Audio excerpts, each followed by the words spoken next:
Hello বন্ধুরা, নমস্কার and welcome to Sanjay informative YouTube channel. দেখো, তোমরা থাম্বনেল দেখে নিশ্চয়ই বুঝে গেছো যে আজকের ভিডিওটি কী হতে চলেছে। দেখো, অত্যন্ত গুরুত্বপূর্ণ একটা ভিডিও কিন্তু আজকের, এবং অত্যন্ত দারুণ সুখবর বলা যেতে পারে 2022 টেট উত্তীর্ণ প্রার্থীদের জন্য। দেখো, যে জানা যাচ্ছে যেটা যে প্রাথমিক শিক্ষা পর্ষদের তরফ থেকে পর্ষদ সভাপতি জানিয়েছেন যে তারা ডিএলএড ক্যান্ডিডেটদের ইন্টারভিউ নেওয়ার জন্য তারা কিন্তু তৎপর হয়ে আছেন। অর্থাৎ কিছুদিন আগে একটা রায় বেরিয়েছিল কিন্তু সুপ্রিম কোর্টের যে সাংবিধানিক বেঞ্চের, যেখানে বলা হয়েছিল যে ওই বিটিএস যে বিএড এনআইওএস বিটিএস কেসটা বা বিএড যারা পরবর্তীকালে আবার মামলা করেছিলেন, যে তাদেরকেও যেন চান্স দেওয়া হয় যারা পাশ করেছেন। কিন্তু সেই পরিপ্রেক্ষিতে পর্ষদ তরফ থেকে যেটা জানা যাচ্ছে যে তারা কিন্তু শুধুমাত্র ডিএলএড ক্যান্ডিডেটদের কিন্তু ইন্টারভিউ করানোর জন্য তারা কিন্তু অপেক্ষা করছেন। অর্থাৎ তারা কিন্তু বিএডদের কখনোই চান না ইন্টারভিউ কন্ডাক্ট করাতে তাদেরকে নিয়ে। এবং এখন মনে হতে পারে যে এটা কেন তারা বলছেন এ কথা তারা কোন বেসে বলতে পারেন। তো তারা যে যুক্তি দিয়েছেন সেটা হলো, তাদের কথা অনুযায়ী যে রিক্রুটমেন্ট আর টেট কিন্তু এক জিনিস নয়, ঠিক আছে? যে টেট কন্ডাক্ট করিয়েছে যে নিয়ম অনুযায়ী, এবং রিক্রুটমেন্ট প্রসেসটা কিন্তু টোটালটাই একদম আলাদা। তো এই যুক্তিটাই কিন্তু তারা দিচ্ছেন, এবং তারা শুধুমাত্র ডিএলএড উত্তীর্ণ যে সমস্ত ক্যান্ডিডেট রয়েছেন 2022 টেটে তাদেরই কিন্তু তারা ইন্টারভিউ করাবেন, এমনটাই কিন্তু আপাতত জানা যাচ্ছে। তো অবশ্যই এটা একটা অত্যন্ত ভালো খবর যারা শুধুমাত্র ডিএলএড করেছেন এবং ডিএলএড উত্তীর্ণ প্রার্থী রয়েছেন। আর বিএডদের জন্য এটা সত্যি একটা দুঃখজনক খবর, কিন্তু কিছু করার নেই। সমস্ত নিয়ম তো ওনারাই তৈরি করছেন এবং গাইডলাইন্স মেনেই চলছে। দেখা যাক পরবর্তীকালে কী হয়।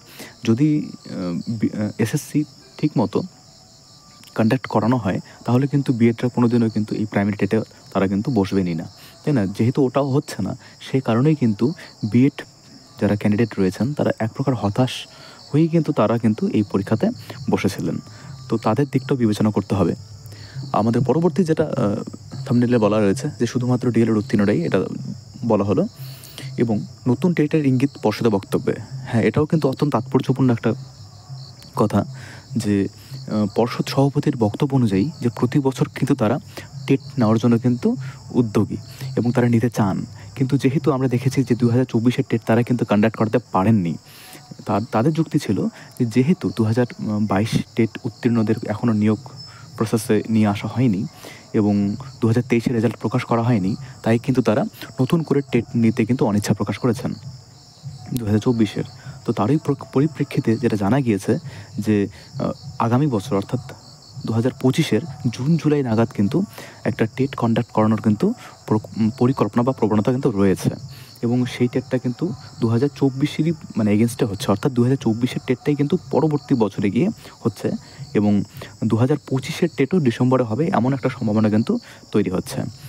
তো এছাড়াও তোমরা দেখেছো যে হাইকোর্ট কিন্তু অলরেডি জানতে চেয়েছেন পর্ষদের কাছে বা এসএসসির কাছে যে কেন তারা আপার প্রাইমারি নিচ্ছেন না প্রতি বছর, ঠিক আছে? তো দেখো, এরকম কিন্তু চাপে পড়ে গেছে এখন WBBPE বলো বা এসএসসি বলো, West Bengal primary TET board বলো কিংবা এসএসসি বোর্ড বলো, এখন কিন্তু টোটাল বিষয়টাই অর্থাৎ সম্পূর্ণ বিষয়টাই কিন্তু এখন আর ধামাচাপা দেওয়ার কোনো বিষয় নেই, ঠিক আছে? আপনারা যখন বলছেন যে আপনারা টেট করাবেন, তাহলে আপনাদের করাতে হবে।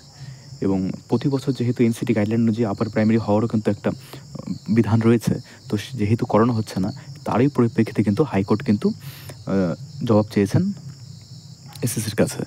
তো বিষয়গুলো এখন খুবই পরিষ্কার যে যেটা গাইডলাইনে রয়েছে সেটাই করাতে হবে। তো সেই অনুযায়ী কিন্তু কোর্ট নিজেই কিন্তু নিজেকে যেটা আমরা সুমোটো বলি, যে স্বতঃপ্রণোদিতভাবেই কিন্তু তারা কিন্তু জানতে চাইছেন। তো বন্ধুরা, এই ছিল আজকে একটা ছোট্ট আপডেট। আশা করি তোমাদের ভিডিওটি কাজে লাগবে। এরকম ভিডিও পেতে হলে অবশ্যই চ্যানেলটার সঙ্গে জুড়ে যাবেন। ভিডিওটি দেখার জন্য সকলকে অত্যন্ত ধন্যবাদ। Thank you.